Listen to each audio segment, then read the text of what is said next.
Irmãs e irmãos queridos, que privilégio estar com vocês. Obrigado, pastor João, pela alegria deste momento. Eu peço que vocês se assentem, por gentileza, e abram a palavra de Deus comigo. Eu vou ler em Marcos 14. Marcos capítulo 14, versos de 1 a 9. Eu peço que você abra sua Bíblia, acompanhe comigo a leitura e depois não feche sua Bíblia. Eu preciso que você, com a Bíblia aberta, acompanhe comigo a exposição desse texto. Marcos 14, está escrito o seguinte: dali a 2 dias era a Páscoa e a festa dos pães asmos. E os principais sacerdotes e os escribas procuravam como prenderiam Jesus à traição e o matariam, pois diziam: não durante a festa, para que não haja tumulto entre o povo. Estando Jesus em Betânia, reclinado à mesa, em casa de Simão, o leproso, veio uma mulher trazendo um vaso de alabastro com preciosíssimo perfume de nardo puro, e quebrando o alabastro, derramou o bálsamo sobre a cabeça de Jesus. Indignaram-se alguns entre si e diziam: para que esse desperdício de bálsamo? Porque este perfume poderia ser vendido por mais de 300 denários e dar-se aos pobres. E murmuravam contra ela. Mas Jesus disse: deixai-a, porque a molestais. Ela praticou boa ação para comigo. Porque os pobres sempre os tendes convosco. E quando quiserdes, podeis fazer-lhes bem, mas a mim nem sempre me tendes. Ela fez o que pôde. Antecipou-se a ungir-me para a sepultura. Em verdade vos digo, onde for pregado em todo o mundo o Evangelho, será também contado o que ela fez para a memória sua. Amém. Amados, o contexto aqui é muito claro. Estamos falando de 2 dias antes da Páscoa. E a Páscoa era a maior festa de Israel. Marcava um momento histórico da libertação de Israel daquela amarga escravidão no Egito. A Páscoa era a alegria dos judeus e o terror dos romanos. Isso porque na Páscoa a população de Jerusalém quintuplicava e os romanos tinham medo de rebelião. Tanto é fato que nesta festa da Páscoa, todo o aparato militar de Roma, instalado em Israel, em Cesareia Marítima, onde ficava a residência oficial do governador Pilatos, se transferia para Jerusalém.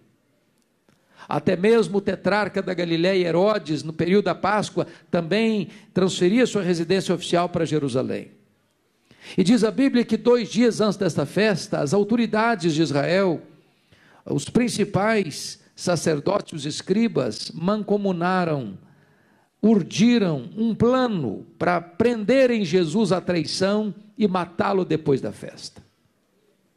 Mas, curiosamente, Mateus, que é um texto, Mateus 26, que é um texto paralelo a este, diz lá que foi Jesus quem disse para os seus discípulos, 2 dias antes da Páscoa, que ele seria entregue nas mãos das autoridades, para ser preso e ser morto.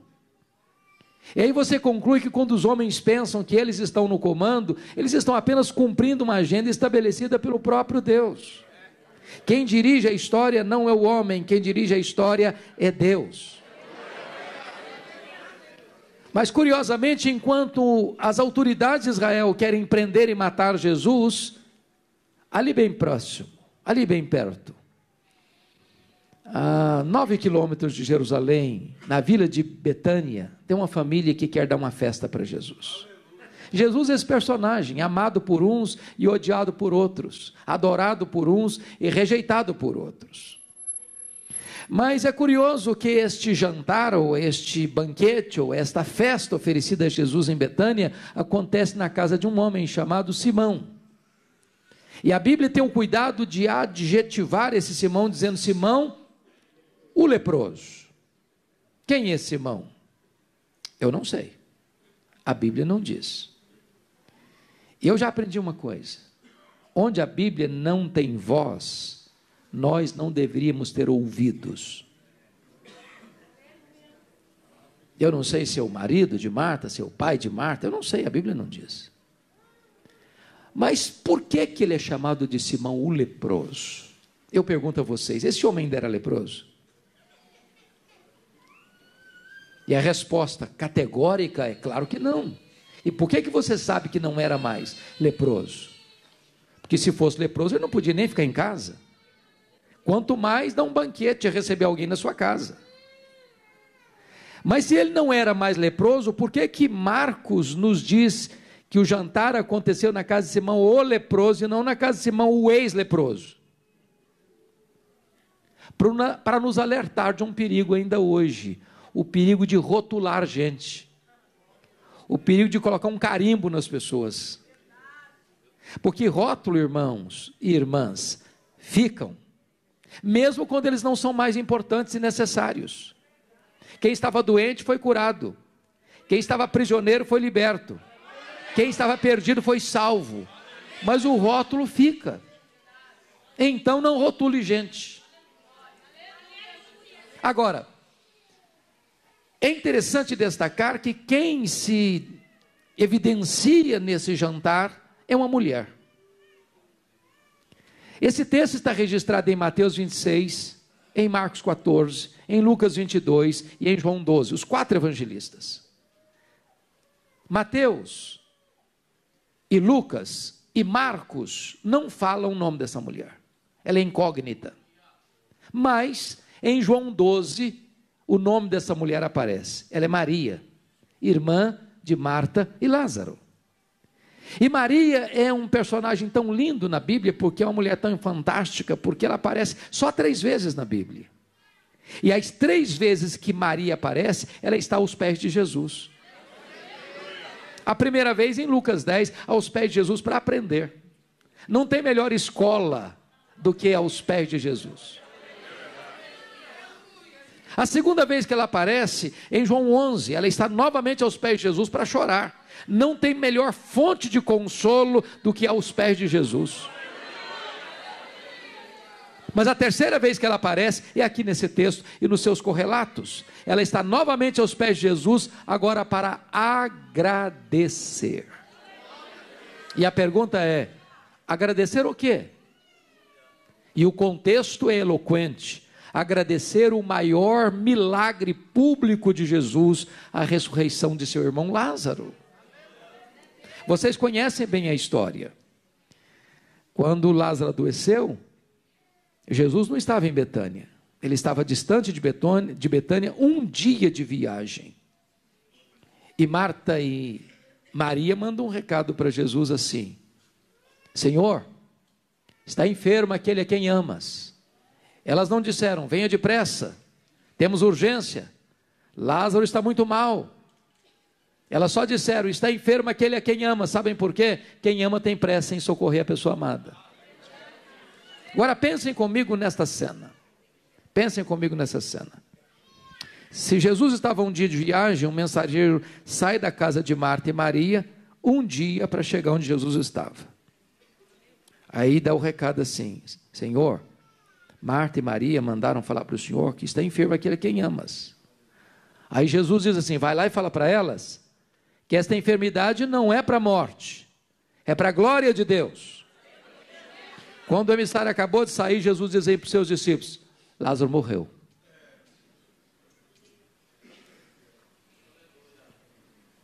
Agora notem comigo, quando ele volta, já é o 2º dia, com o recado de Jesus, ele chega talvez atabalhoadamente, e logo dizendo: olha, Jesus mandou falar aí que essa enfermidade não é para a morte, não é para a glória de Deus, mas o Lázaro já está morto e sepultado. Já é o 2º dia. Aí Jesus fica onde estava mais 2 dias. 1 dia o homem gastou para ir, mais 2 dias que Jesus fica, 3 dias. No 4º dia Jesus vai. Quando chega lá, Lázaro está morto, sepultado há quanto tempo? 4 dias. A grande pergunta é: por que Jesus esperou o 4º dia? Porque se você ler João 11, as pessoas que estavam na casa de Marta e Maria chegaram a dizer o seguinte: por que ele não evitou que o Lázaro morresse? Você não gostava de Lázaro? Não é a nossa pergunta? Se Jesus nos ama, por que ele está sofrendo? Por que a nossa dor não passa? Por que um crente enfrenta uma enfermidade grave, ou até mesmo enfrenta a dor do luto?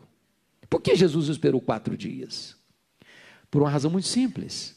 Havia uma crença entre os rabinos de que um morto poderia ser ressuscitado pela instrumentalidade de uma pessoa piedosa, como Deus fizera com Elias, com Eliseu, lá no Velho Testamento. Mas até o 3º dia, mas a partir do 4º dia, impossível. Nenhum homem podia ser usado mais por Deus para isso. Só o próprio Deus em pessoa podia fazer esse milagre. Pois Jesus espera o 4º dia, sabe para quê? Para que a nação de Israel entendesse uma coisa: ele não era apenas um grande homem, ele é o próprio Deus entre os homens. Diz a Bíblia que Jesus está então na casa de Simão, assentado à mesa, reclinado à mesa, melhor dizendo, porque a mesa não era igual à nossa, tão grande, tão alta, com cadeiras. E lá estava Marta servindo, e lá estava Lázaro, recém-ressuscitado, reclinado à mesa com Jesus, quando vem Maria, com um vaso de alabastro. Alabastro é uma pedra ornamental. E ela vem trazendo um vaso de alabastro com um preciosíssimo perfume. Veja o grau superlativo, preciosíssimo perfume. E Marcos diz que esse perfume era de uma essência chamada nardo. E essa essência era pura, nardo puro.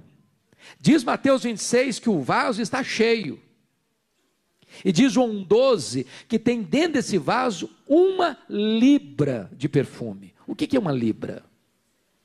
1 quilo ou 1 litro tem 2,2 libras. Portanto, tinha dentro desse vaso ao redor de meio litro, meio quilo de perfume.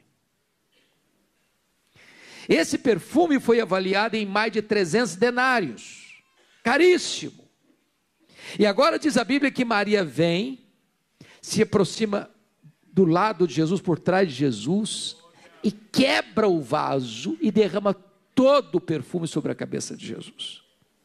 Diz João que esse perfume encheu a casa, que esse perfume escorre pelo corpo de Jesus, como que preparando-o para a sua sepultura, e chega aos pés de Jesus. E de João 12 que ela desata os cabelos, enxuga os pés de Jesus com os seus cabelos. Isso provoca uma reação nos discípulos. Para que esse desperdício? Poderia vender esse perfume por mais de 300 denários e dar aos pobres. Murmuraram contra ela, molestaram-na. E Jesus diz assim: por que vocês estão molestando essa mulher? Ela praticou boa ação para comigo. Os pobres sempre os tendes convosco, a mim nem sempre me tendes. Ela fez o que pôde, ela antecipou-se a ungir-me para a sepultura. E em verdade vos digo, onde for pregado em todo o mundo o evangelho, será também contado o que ela fez, para a memória sua. E aqui, meus irmãos e minhas irmãs, Maria nos ensina 8 princípios espirituais importantes. Se você tem papel e tem caneta, sugiro anotar. Sabe por quê? Porque a memória mais prodigiosa é mais fraca do que o papel mais amarelo e a tinta mais fraca. O que é que nós podemos aprender com Maria aqui nesse texto? Primeiro princípio nós aprendemos com Maria. Olha comigo o versículo 8. Ela fez o que pôde. Você pode repetir essa frase comigo? Ela fez o que pôde. Toda vez, pastor João, que eu escuto isso, eu pergunto a mim mesmo: meu Deus, eu estou fazendo o que eu posso? Tudo o que eu posso? Porque às vezes nós fazemos, irmãos, mas fazemos relaxadamente. Às vezes nós fazemos, mas não fazemos de todo o coração. Às vezes nós fazemos, mas não fazemos com a motivação pura. Às vezes nós fazemos, mas fazendo meia boca. Maria fez o que pôde. Eu gosto muito da história da igreja. E há um fato muito interessante que ocorreu no dia 23 de setembro de 1723, às 11 horas da manhã, na Alemanha. conde Ludwig von Zinzendorf, começa uma reunião de oração na Alemanha, nesse dia, e essa reunião de oração durou 100 anos, ininterruptamente, desembocando no movimento dos morávios, que desembocou na maior ação avivalista e missionária da Alemanha, a ponto de cada 18 alemães sustentarem um missionário fora da Alemanha, e eles eram pobres. Quando alguém não tinha dinheiro para enviar para a obra missionária, sabe o que eles faziam? Eles se vendiam como escravos, para comprar passagem de ida para os povos mais longínquos da terra, para ali investir o resto dos seus dias na obra missionária. Quando eu escuto um exemplo, um testemunho desse, eu pergunto para mim, meu Deus, eu estou fazendo o que eu posso? Eu estou fazendo tudo o que eu posso? Pois Maria fez o que pôde. Segunda lição que eu aprendo com Maria. Maria fez o seu melhor. Olha comigo o versículo 3.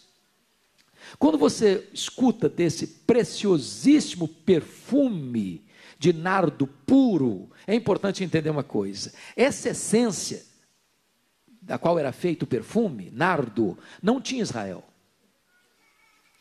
Essa essência na época só existia na cordilheira do Himalaia, de um arbusto seco que era moído e transportado em lombos de camelos.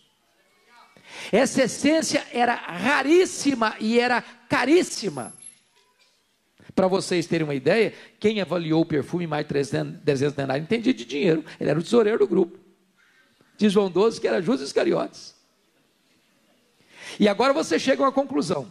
Se no vaso tinha uma libra, e uma libra eu estou falando de quase meio quilo, quase meio litro, e se foi avaliado em mais de 300 denários, e um denário era o salário de um trabalhador durante um dia todo, eu estou querendo dizer para vocês, que 1 grama desse perfume custava um dia de serviço. Uma gota do perfume era um dia de serviço. E esse perfume tão caro, tão raro, porque não se encontrava numa loja de perfumaria, esse vaso de alabastro, esse perfume era comprado pouco a pouco, gota a gota, grama a grama, e sendo acondicionado nesse vaso de pedra, ela pega esse vaso, note isso, ela não abre o vaso, ela quebra o vaso. Por que ela quebra o vaso? Porque ela está dizendo o seguinte, eu não quero que sobre nenhuma gota, tudo que eu tenho está a serviço de Jesus. Ela deu o seu melhor. Irmãos, às vezes eu fico pensando que aquelas pessoas que não têm o conhecimento de Deus que nós temos, são mais zelosas em servir aos seus deuses ou aos seus ídolos, que nós o somos em servir ao Deus da nossa vida. Eu estava, pastor João, há uns 3 anos pregando em Portugal, na cidade do Porto, e fui visitar uma cidadezinha chamada Águeda, próxima de Coimbra. Quando nós viajávamos, eu vi caravanas e mais caravanas a pé, andando pelo asfalto. Aí eu perguntei, o que essas pessoas estão fazendo? Onde elas estão indo? Me responderam assim, elas estão indo a Fátima, pagar promessas. E eu perguntei, a que distância elas estão andando a pé? Me responderam, a mais de 300 quilômetros. Aí eu pensei assim, meu Deus, quantas vezes os nossos crentes moram na mesma cidade, no mesmo bairro, na mesma rua da igreja, tem ônibus, tem metrô, tem carro, tem moto, tem bicicleta, tem pernas boas. Se está chovendo, não vai porque está chovendo. Se esfriou demais, não vai porque está muito frio. Se o time do coração estiver jogando, alguns ficam em casa assistindo, outros vão para o estádio. E aí você começa a pensar, meu Deus, parece que aqueles que não conhecem a Deus são mais zelosos em servir aos seus deuses, que nós em servir ao Deus da nossa vida. Maria fez o seu melhor. Terceira lição que nós aprendemos com Maria. Maria fez sacrificialmente. Porque você talvez faça a seguinte pergunta, eu não estou entendendo como é que uma moça pobre, de uma família pobre, de uma aldeia pobre, de uma nação pobre, dominada por um império estrangeiro, e investe 1 ano de serviço num frasco de perfume. Em lugar nenhum você vê uma pessoa fazendo isso. Para você entender o que está acontecendo aqui, você tem que entender a cultura judaica. Quando a moça se tornava moça, e via de regra isso acontecia lá em Israel, a partir dos 12 anos de idade, a menina virava moça, ela começava esse processo de comprar esse perfume, gota a gota, grama a grama, e indo condicionando nesse vaso de pedra. Para quê? Para o dia mais esperado, mais sonhado, mais desejado da sua vida, o dia das suas núpcias, o dia do seu casamento. Era aquele perfume que tinha um significado especial para essa moça chamada Maria. E aquilo que tinha mais valor para ela, mais significado para ela, é exatamente isso que ela quer colocar tudo a serviço de Jesus. Ela fez de forma sacrificial. Agora eu pergunto a vocês, o que é que eu e vocês estamos fazendo hoje, que possa receber o selo de sacrificial? Às vezes nós damos para Jesus a sobra, o resto, aquilo que não faz falta para a gente. Nós somos uma geração extremamente egoísta, narcisista, materialista, consumista. Queremos para nós, para o nosso deleite, para o nosso prazer, para o nosso desfrute, mas nós não temos a cultura de dar e dar sacrificialmente. Deixa eu dar uma dica para vocês, mulheres, sobretudo, vocês são... Eu aprendi uma lição lindíssima, gostei dessa dica aí, viu? Gostei que a mulher é mais forte do que o homem, que ela foi feita de osso e o homem feito de barro. Gostei desse negócio aí. Eu tenho uma teoria que os homens são mais sensíveis. Agora eu gosto, porque os homens sentem mais dor que as mulheres, vocês sabem disso. Para não dizer que somos mais moles. Agora eu entendi por que nós somos mais moles. Deixa eu dar uma dica para vocês, para a gente aprender a ser generoso, igual Maria. Amanhã é sábado, vá no supermercado amanhã, compre uma jarra de vidro, bem bonita, branca, transparente. Se você for chique, pode ser cristal também, não tem problema não. Só que você vai botar na sua sala essa jarra com terra, não com flor, com terra. Para todo dia você passar lá na sala e olhar para essa jarra. Para mostrar para você duas coisas, lembrar você duas coisas. Primeiro, de onde você veio? Você veio do pó. Segundo, para onde você vai? Você vai voltar para o pó. Então, do pó que você veio, quanto você trouxe? Nada. Para o pó que você vai levar quanto? Nada, não tem gaveta em caixão. Então, se você não trouxe nada e não vai levar nada, significa que você também não tem nada. Quem tem tudo não é você, é Deus.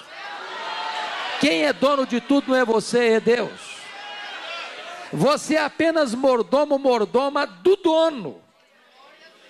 Agora, se o dono é generoso e o mordomo tem que ser fiel, a única maneira do mordomo fiel ser fiel ao dono que é generoso é sendo generoso com o que é do dono. Sabe por que nós temos dificuldade de sermos generosos com Maria? Porque nós temos a síndrome de dono. Se é meu, eu quero para mim. Amados irmãos, a generosidade é algo tão lindo.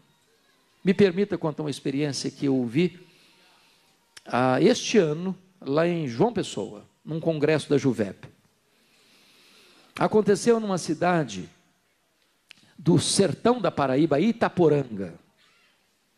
A Igreja Batista Missionária tinha um programa de rádio, há vários anos, que alcançava mais de 40 mil pessoas na região.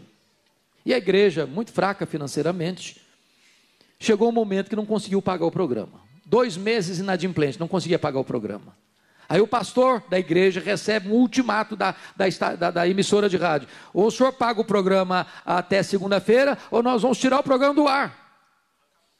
E o pastor chega no culto da noite, no domingo, e faz um apelo para a igreja: meus irmãos, o programa não pode sair do ar. 40 mil pessoas. Aí naquele culto, pastor João, tinha um casal, Sr. Tota e a dona Lourdes, meeiros. Vocês conhecem essa palavra meeiro? Meeiro é uma pessoa que trabalha na terra de uma outra pessoa, que é o dono da terra, e cultiva a terra, e tudo que ela colhe dessa terra, ela parte no meio, metade para ela e metade para o dono da terra. Então a dona Lourdes e o Sr. Tota eram meeiros, 6 quilômetros distante da cidade, a pé, voltando para casa a pé de noite. A dona Lourdes foi conversando com o Sr. Tota: ô Tota, nós temos que ajudar, o programa não pode sair do ar, nós temos que contribuir. Aí o Tota disse para a Lourdes: ô Lourdes, mas nós não temos nada, como é que vamos fazer? andando e pensando e conversando. Lá pelas tantas, a Lourdes disse: Tota, vamos fazer o seguinte, nós vamos dar o nosso melhor. Mas como melhor assim, mulher? O que é que nós temos de melhor? Sabe o que é que nós temos de melhor? Nós temos as galinhas no terreiro. O melhor que nós temos é o galo. Então vamos dar o galo. Sabe o que é que aconteceu? Segunda de manhã, a dona Lourdes pegou o galo, botou debaixo do braço, partiu 6 quilômetros para a cidade. Chegou na casa do pastor, bateu a porta: pastor, eu vim trazer a nossa contribuição para o programa não sair do ar. A nossa oferta é o galo, é o melhor que nós temos. O pastor recebeu o galo, agradeceu a dona Lourdes, fechou a porta e falou: meu Deus, o que é que eu vou fazer com esse galo? Aí a pessoa assim: vou fazer uma rifa. Bom, não, pensou, não, rifa não vai ficar bem para a igreja não, esse negócio não vai colar bem não, fazer rifa não. Conversou com outro irmão da igreja, falou: vamos fazer o seguinte, vamos botar nas redes sociais que a dona Lourdes deu um galo, o melhor que ela tinha, botou. Sabe o que aconteceu? Domingo de manhã, o pastor Jeremias Pereira, lá de Belo Horizonte, abre a sua caixa de e-mail, a experiência da mulher do galo.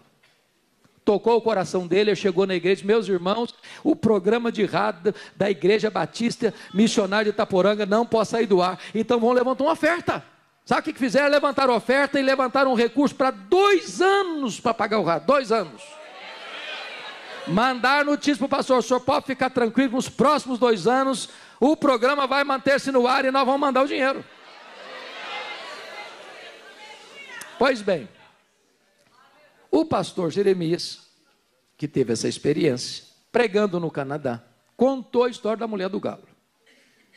Aí o pessoal perguntou assim: nós queremos saber se a dona Lourdes tem alguma necessidade pessoal. Falei: ela tem, ela mora numa casinha de chão batido, tem energia, mas não tem geladeira. Vontade dela é ter uma geladeirinha para beber uma água gelada, fazer um chup-chup para fazer um dinheirinho extra. Pois manda falar para a dona Lourdes, nós estamos mandando dinheiro para a geladeira nova, para o fogão novo dela.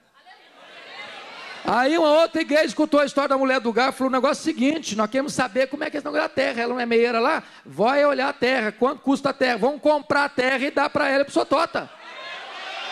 Comprar a terra, passar a escritura da terra e deram para a dona Lourdes e para o senhor Tota. Outra igreja escutou a história da mulher do galo e falou: quer saber o seguinte, essa terra é boa? Está produzindo?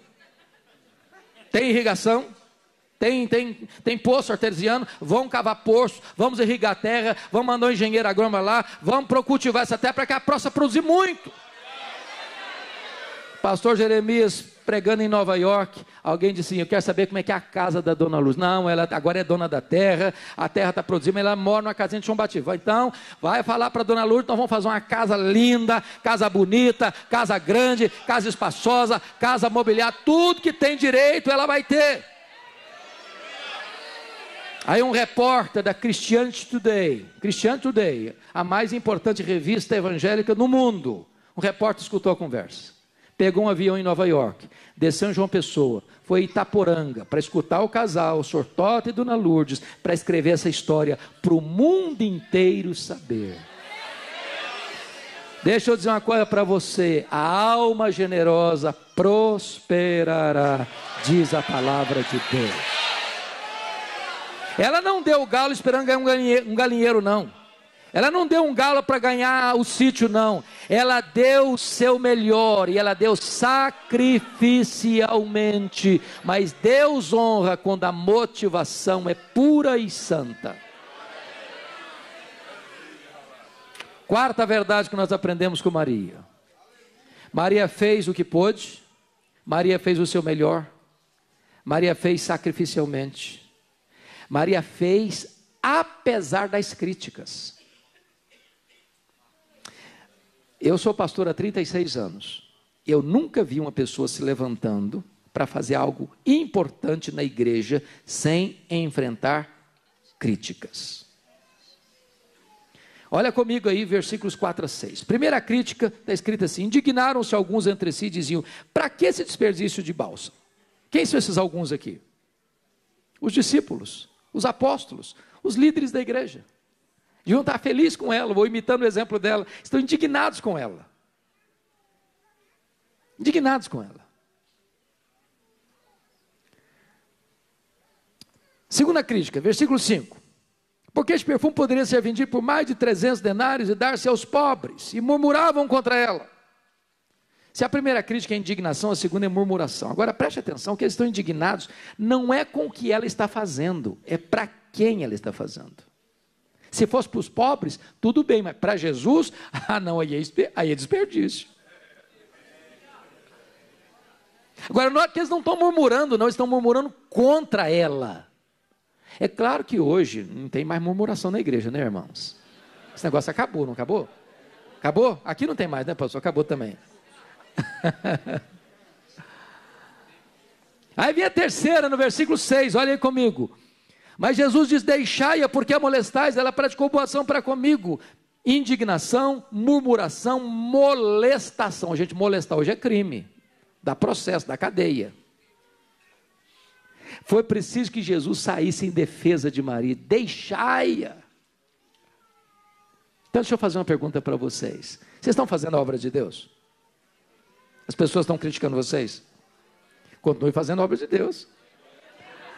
As pessoas estão indignadas? Continue fazendo a obra de Deus. As pessoas estão murmurando? Continue fazendo a obra de Deus. As pessoas estão molestando você? Continue fazendo a obra de Deus. Faça apesar das críticas. Porque tem crente hipersensível, ou não tem mais? Crente cristal, conhece crente cristal?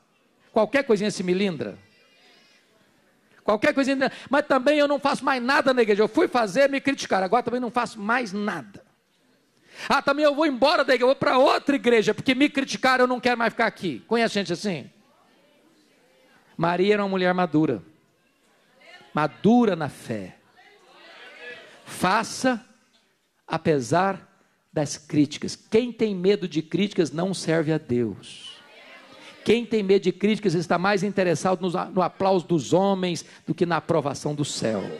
Faça apesar das críticas. Quinta lição que nós aprendemos com Maria. Maria fez só para agradar a Jesus.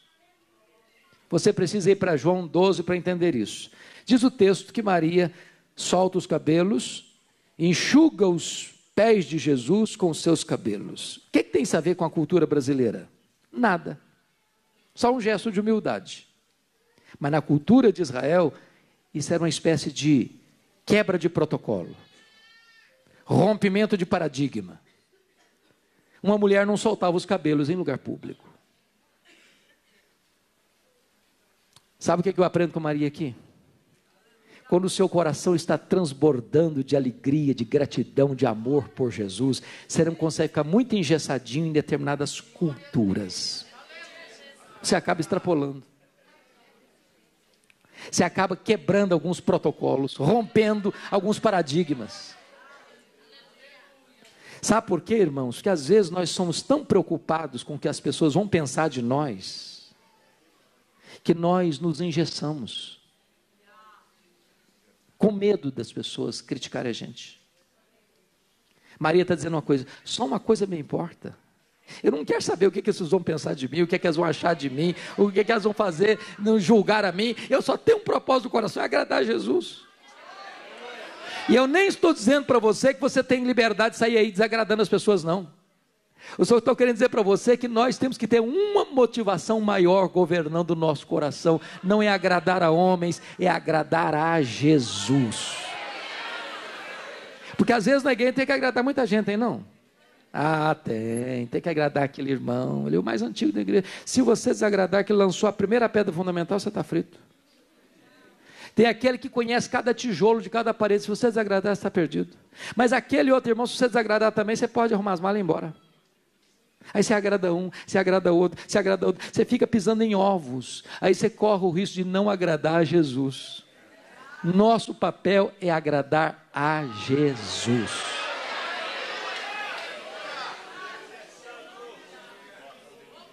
Sexta lição que nós aprendemos com Maria. Maria fez a pessoa certa. Olha comigo aí, versículos 6 e 7. Mas Jesus disse: deixai-a, porque a molestais? Ela praticou boa ação para comigo, porque os pobres sempre os tendes convosco, e quando quiserdes podeis fazer-lhes bem, mas a mim nem sempre me tendes. Para um pouquinho. Será que Jesus está dizendo que a causa dos pobres não é importante, não é urgente, não tem prioridade? É claro que não. Claro que não. Aliás, você e eu vamos ser julgados no dia do juízo, diz a Bíblia em Mateus 25, 36 a 41, que nós vamos ser julgados por um pecado único lá, está escrito, pecado de omissão. Omissão. Fome, sede, roupa, abrigo, visita. Agora, preste bem atenção nisso. Ninguém vai para o céu porque ajuda os pobres. Ninguém entra no céu porque deu uma cesta básica para o necessitado. Ninguém entra no reino de Deus porque fez uma faxina no guarda-roupa e até doou as melhores roupas para alguém que estava sem roupa. Você não é salvo por ajudar os pobres. Você ajuda os pobres porque foi salvo pela graça. Ajudar os pobres não é a causa da salvação, é consequência da salvação. É porque você foi salvo pela graça, é que o seu coração é generoso.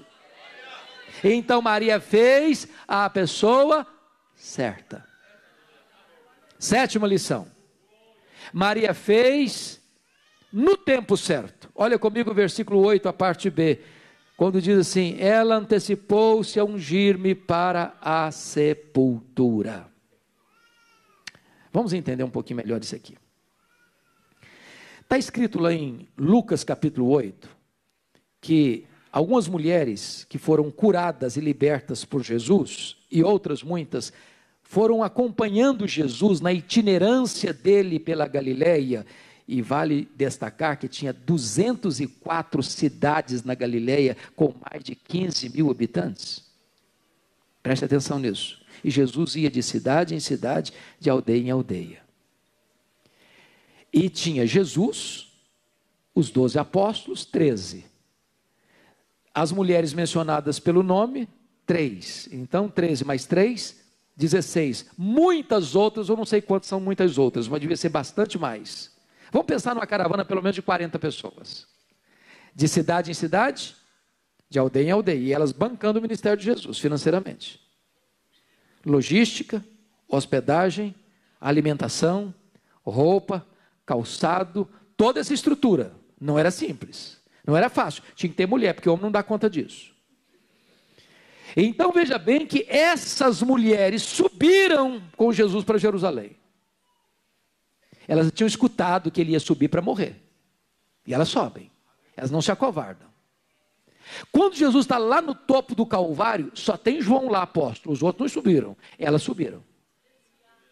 Na hora que Jesus foi sepultado, aí não conta nem que João está presente.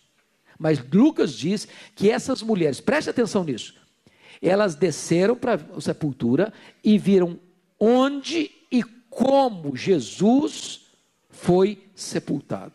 Viram o quê? Onde e como. Agora preste atenção. Quero que você acompanhe meu raciocínio. Que horas Jesus morreu? Que horas? 3 horas da tarde, hora nona. Que horas que foi sepultado? A Bíblia não diz. Mas você sabe que foi antes das 6 da tarde. Porque de 6 da tarde começava o quê? O sábado. Agora preste atenção comigo que de 3 da tarde às 6 da tarde tem 3 horas só. Constatou, Jesus morreu, tem que tomar uma decisão. Primeira decisão, ninguém pode tirar o corpo lá de cima sem permissão. E Jesus, sobretudo. Então, alguém tem que ir a Pilatos pedir permissão para tirar o corpo. Não pode ser qualquer alguém, tem que ser alguém de influência.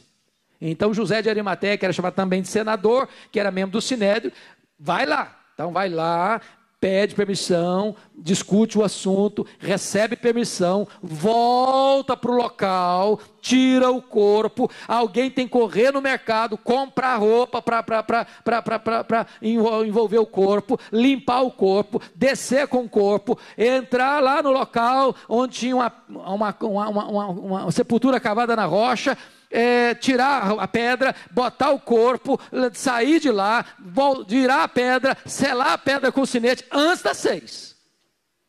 Qual a conclusão que vocês estão chegando comigo? Muito pouco tempo, não? É muito pouco tempo para tanta coisa. As mulheres viram o quê? Onde e como. Sabe o que elas chegaram à conclusão? O serviço está mal feito. É só passar o sábado, a gente vai comprar mais perfume e vai voltar aqui, vai fazer o serviço direito. Foi o que fizeram, no domingo de manhã. Quando elas chegam, a pedra está rolada, o túmulo está vazio. Elas entram dentro do túmulo, não tem ninguém. Elas saem do túmulo, um anjo diz para elas assim: o que vocês vieram fazer aqui? Procurar entre os mortos aquele que está vivo. Ele não está mais aqui não, ele ressuscitou. Agora preste atenção numa coisa: elas fizeram muita coisa, mas não fizeram uma coisa. Elas não anteciparam o que Maria fez, a ungí-lo para a sepultura. Sabe o que o anjo está dizendo para elas? Não adianta mais, tarde demais, agora ele não precisa mais, agora ele ressuscitou, agora esse perfume aí não precisa mais. Sabe qual a lição que nós aprendemos? Tem coisas que nós ou as fazemos hoje, ou nunca mais as faremos amanhã. Então preste atenção nisso. Se você tem que abençoar alguém, abençoa hoje. Se você tem que abraçar alguém, abrace hoje. Se você tem que dizer eu te amo para alguém, diga hoje. Se você tem que valorizar a sua família, valorize hoje. Se você tem que pegar seus filhos no colo e dar um beijo neles e dizer você é tão importante para mim, faça isso hoje. Se você tem que declarar para o seu marido, para a sua esposa, eu te amo, faça isso hoje, porque amanhã pode ser tarde demais. Uma das coisas que mais me chocam, pastor João, na cultura brasileira, são os nossos funerais. Me choca. Sabe por que me choca? Ô gente, eu nunca vi ninguém receber tanto elogio quanto o defunto. É uma rasgação de seda em cima do caixão que não tem fim. A pergunta é se aquele morto ali, pelo menos escutou uma meia dúzia daqueles elogios em vida.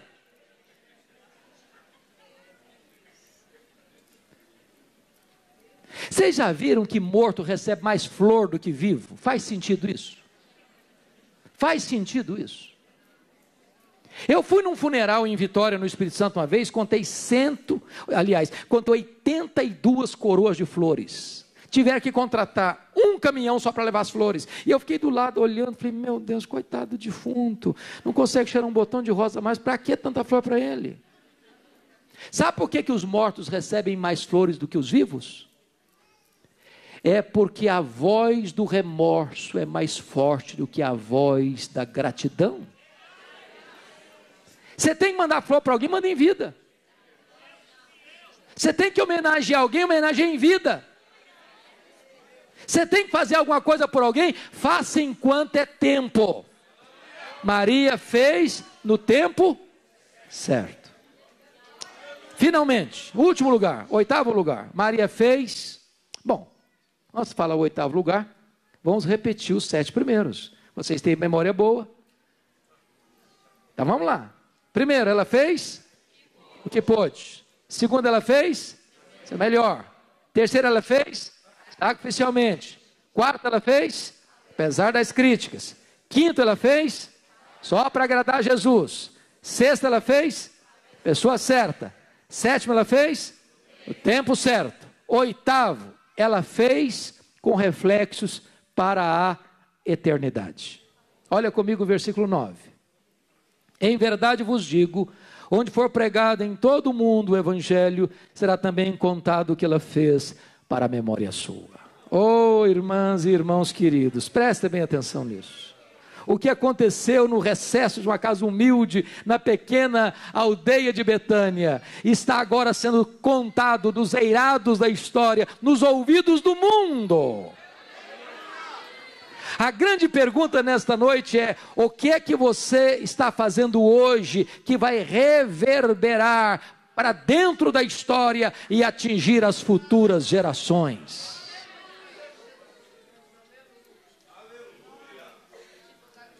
Nós vivemos, amados irmãos, muito para nós mesmos. Nós temos que pensar nas futuras gerações. Nós temos que influenciar as futuras gerações. Eu não sei se vocês pensam nisso, eu penso de vez em quando, viu, pastor João? Eu penso. Pensa assim, meu Deus, se Jesus não voltar antes e eu morrer, 50 anos depois, será que a minha vida, a minha história vai impactar ainda a vida de alguém? Você pensou nisso? Você já pensou que frase vai resumir muito bem a sua vida e vai estar escrita numa tábua de mármore branco que vai ser colocada em cima da sua sepultura? Você já pensou nisso? Você já pensou numa criança no colo de uma mãe, folheando um álbum antigo de família e botar o dedo na sua foto e perguntar assim, mas quem é essa pessoa aqui? E quem está segurando a criança no colo começa a chorar e diz, essa pessoa aqui foi quem nos ensinou a amar a Deus e a andar com Jesus.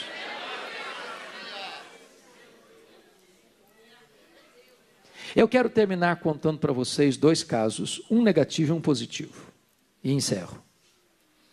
O negativo eu vou tirar da Bíblia, o positivo da história da igreja. O negativo é a história do rei Ezequias, filho de Acás, príncipe do povo de Deus. Começou a reinar com 25 anos, e reinou 29 anos, morreu com 54 anos. Quando Ezequias estava reinando, diz a Bíblia que a Assíria, o poderoso império assírio, levou o reino do norte para o cativeiro. Mas depois de 14 anos de governo de Ezequias, a mesma Assíria que tinha levado o reino do norte para o cativeiro, cerca Jerusalém. E dá um recado abusado para o rei, dizendo o seguinte, pode se render, porque Deus nenhum vai livrar você da minha mão. Se não bastasse esse cerco de um império poderoso, Ezequias enfrenta um segundo problema. Ele fica doente, uma úlcera. E a úlcera não tem tratamento mais, não tem cura mais, não tem dinheiro mais, não tem médico mais que resolva o problema. Aí Deus manda o profeta Isaías na casa dele com a seguinte mensagem: põe em ordem a tua casa, porque morrerás e não viverás. O que sobrou para o rei? Rico, poderoso, famoso? Apenas uma parede. Para a parede ele se voltou e chorou copiosamente, orou fervorosamente, e Deus respondeu rapidamente. O profeta não tinha saído da cidade ainda, quando Deus diz, vai lá e volta a Ezequias, príncipe do meu povo, diz para ele que eu ouvi a oração dele, que eu ouvi as lágrimas dele, que eu o curarei, que eu livrarei da Assíria, e que no 3º dia ele subirá à casa do Senhor. Quando o profeta dá esse recado para ele, diz, mas qual é a prova que eu tenho que Deus vai fazer esse milagre? Aí o profeta perguntou, o que você quer? Que a sombra do relógio de Acais avance 10 graus ou retroceda 10 graus? O rei pensou, já que Deus vai fazer um milagre, eu quero que faça um milagre maior. Porque andar para frente, todo o relógio anda, mas da marcha ré, você nunca viu o relógio da marcha ré. Então que retroceda 10 graus. E Deus interfere na estrutura do universo para atender a oração do profeta em favor do rei. Um grande milagre, uma grande cura, uma grande libertação. Um único anjo Deus escalou e foi lá e matou 185 mil soldados da Síria. Deus livrou a cidade de Jerusalém. Sabe o que aconteceu com Ezequias? Depois desse estupendo milagre? Diz, segundo Crônicas 32, que o coração do rei se exaltou, se ensoberbeceu, e ele não deu glória ao nome de Deus. Sabe o que aconteceu? Lá na Babilônia, o império estava começando a se formar, a se fortalecer. O rei ficou sabendo desse milagre, escreveu uma carta, comprou presente, mandou uma comitiva diplomática visitar Ezequias, congratular-se com ele. Quando essa comitiva chegou da Babilônia, o rei Ezequias abriu o seu palácio, abriu os seus tesouros, abriu a sua casa e mostrou quão grande ele era, quão rico ele era, quão poderoso ele era, quão famoso ele era, quão magnífico ele era, e não deu uma palavra sequer de glorificação ao nome de Deus. Aquilo foi mal aos olhos do Senhor, diz a Bíblia. Aí Deus manda o profeta Isaías de volta à casa dele. Ah, rei, estou sabendo que você recebeu uma comitiva. Ah, sim, recebi. E aí, como é que foi? Ah, vieram de longe, lá da Babilônia. O que você fez? Ah, eu abri meus tesouros, mostrei tudo. Eu mostrei quão rico eu sou, quão forte eu sou, quão poderoso eu sou, quão magnífico eu sou. Aí o profeta diz, pois foi mal o que você fez. Então agora escuta a palavra do Senhor. Essa Babilônia, Ezequias, essa Babilônia vai se fortalecer, vai se tornar um grande império e vai voltar. Daqui a alguns anos essa Babilônia virá e vai tomar tudo que for juntado até hoje, tudo que vocês vão juntar daqui para frente, vai saquear tudo, vai levar tudo embora, vai rapinar tudo, não vai deixar nada. Escuta mais, profeta, escuta mais, rei. Dos filhos que tu gerares serão levados cativos para a Babilônia, vão ser escravos. Tem mais, rei Ezequias. Dos filhos que tu gerares serão feitos eunucos. Sabe o que significa isso? Eles vão ser castrados. Castrados. Não vão poder gerar. Você quer uma tragédia maior que essa? Sabe qual foi a resposta do rei para o profeta? Boa é a palavra que tu disseste. Espera um pouquinho, você não entendeu o que eu falei. Eu falei que a Babilônia virá, vai saquear tudo, que os filhos vão ser escravos, que os filhos vão ser castrados, que eles não vão poder gerar mais. Você vem me falar que boa, você entendeu o que eu estou falando? O rei disse, boa essa palavra, e justificou, porque eu, Ezequias, terei paz nos meus dias. Sabe o que ele está dizendo? Quando isso acontecer, eu já empacotei. Quando isso acontecer, eu não vou estar mais aqui para contar a história. Em outras palavras, sabe o que ele está dizendo? Depois que eu morrer, me perdoe da expressão, pastor, depois que eu morrer, que se dane as futuras gerações, eu não estou nem aí. Triste, lamentável. Lamentável, alguém que está vivendo hoje, mas não tem nenhum compromisso com as futuras gerações. Irmãs e irmãos, nós precisamos estar comprometidos com os nossos filhos, com os nossos netos, com os nossos bisnetos, com a terceira, com a quarta, com a quinta geração, com aqueles que hão de vir depois de nós. O que é que está acontecendo hoje na Europa, irmãos e irmãs? Comemoramos 500 anos de reforma ano passado, as igrejas protestantes evangélicas da Europa estão morrendo. Eu estive, pastor, na cidade da Holanda, lá em Amsterdã. De 1960 para cá, os crentes não frequentam a igreja mais. Os templos estão lá mais vazios. Eu fui à Escócia, berço do presbiterianismo. Sabe o que aconteceu que eu vi lá? Na praça central da capital, um templo belíssimo. Quando eu entrei, sabe o que tinha lá dentro? Não tinha púlpito, não tinha bancos, virou um bar. Um bar. Fomos para a Inglaterra, dos grandes avivamentos, de John Wesley, George Whitefield, Wilberforce, William Carey, John Charles Ryle, Charles Haddon Spurgeon, Mark Lloyd Jones, John Stott. Hoje, menos de 4% dos ingleses frequentam a igreja. A Inglaterra está sendo islamizada. Por quê? Sabe por quê, irmãs? Porque os pais falharam em influenciar os seus filhos, em passar o bastão do evangelho para os seus filhos. Não se comprometeram com as futuras gerações. A nossa geração está preocupada, e é bom preocupar com a boa educação dos filhos, glória a Deus por isso. Dá uma boa escola para os filhos, glória a Deus por isso. Dá uma boa faculdade para os filhos, glória a Deus por isso. Mas os nossos filhos podem galgar a melhor universidade desse país, podem ocupar a presidência da mais rica e poderosa empresa desse país. Se os nossos filhos não tiverem Cristo, não forem salvos pela graça, tudo isso é troféu de palha. Precisamos influenciar as futuras gerações.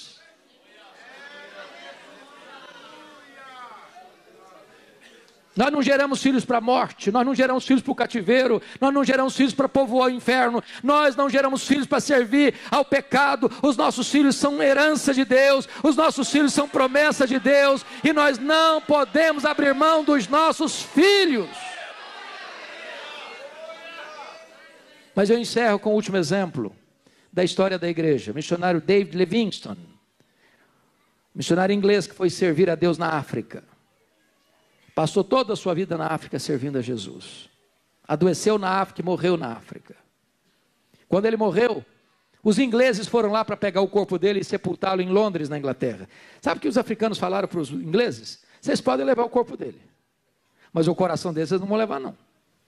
Ele amou a África, ele serviu a Deus na África, e o coração dele vai ser sepultado na África. Sabe o que fizeram? Abriram o peito dele, arrancaram o coração dele e sepultaram o coração dele na África. Quando você vai a Malawi, lá tem uma catedral de chão batido, e lá tem na parede uma placa de bronze assim: para a glória de Deus e em memória de David Livingstone. Levaram o corpo dele para Londres, na Inglaterra, sepultaram-no na abadia de Westminster, onde estão sepultados os reis e os nobres da Inglaterra. Sabe qual é a sepultura mais visitada em Londres, na abadia de Westminster? A sepultura de David Livingstone. E lá tem uma placa de bronze com os seguintes dizeres: para a glória de Deus e em memória de David Livingstone. Que você e eu possamos viver de tal maneira que a nossa vida traga glória para o nome de Deus, e a nossa memória traga bênção para as futuras gerações. Que Deus nos ajude a aprender com essa mulher que viveu aos pés de Jesus, para aprender, para chorar e para agradecer, fazendo o que pôde, fazendo o seu melhor, fazendo sacrificialmente, fazendo apesar das críticas, fazendo só para agradar a Jesus, fazendo a pessoa certa, fazendo no tempo certo, fazendo com reflexos para a eternidade. Que Deus nos abençoe. Amém.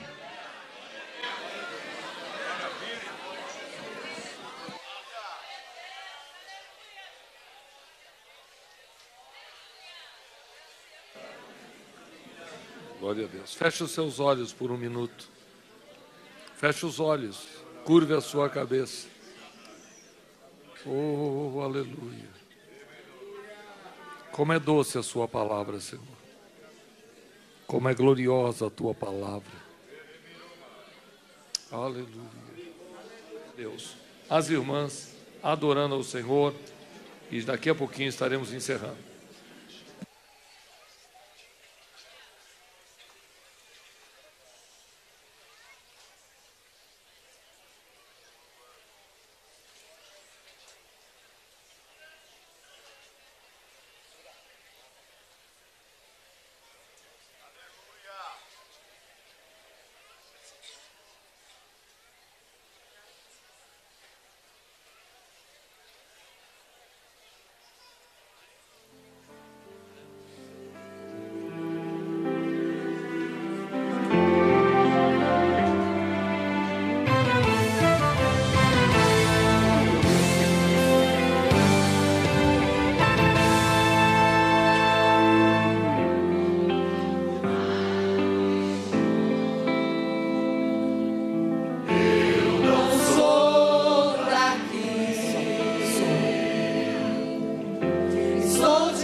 Estão querendo a todo custo nos calar. É tanta falta de amor, é morte, violência e dor. Mas a noiva do Cordeiro, ela não para de clamar. Volta, Jesus, me leva pra Jerusalém, me leva pra Jerusalém.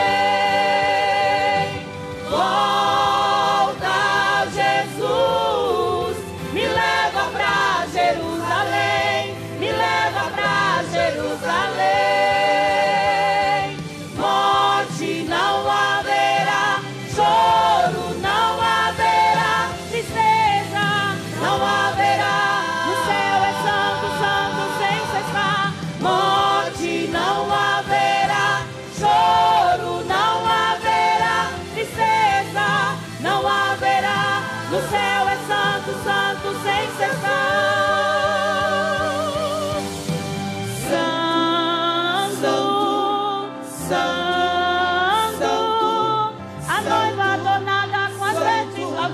Cantando no céu lá está.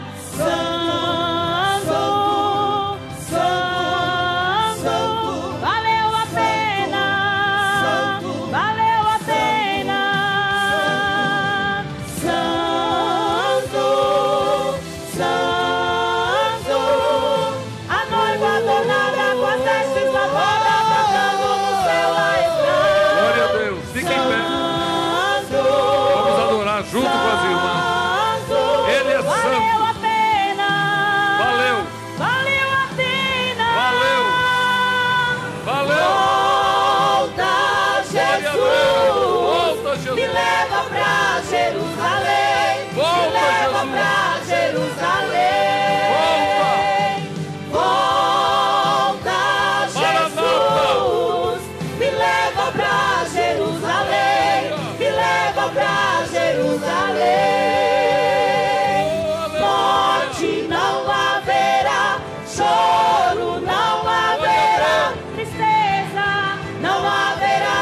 O céu é santo, santo sem cessar. Morte não haverá, choro não haverá, tristeza não haverá. O céu é santo, santo sem cessar.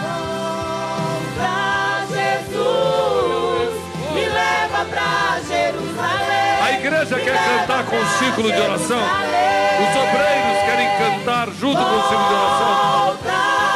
Volta, Jesus. Me leva pra Jerusalém. Volta, Jesus. Me leva pra Jerusalém. Me leva.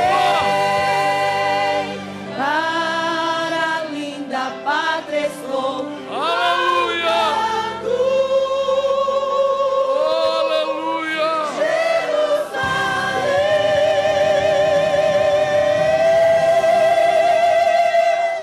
Aleluia.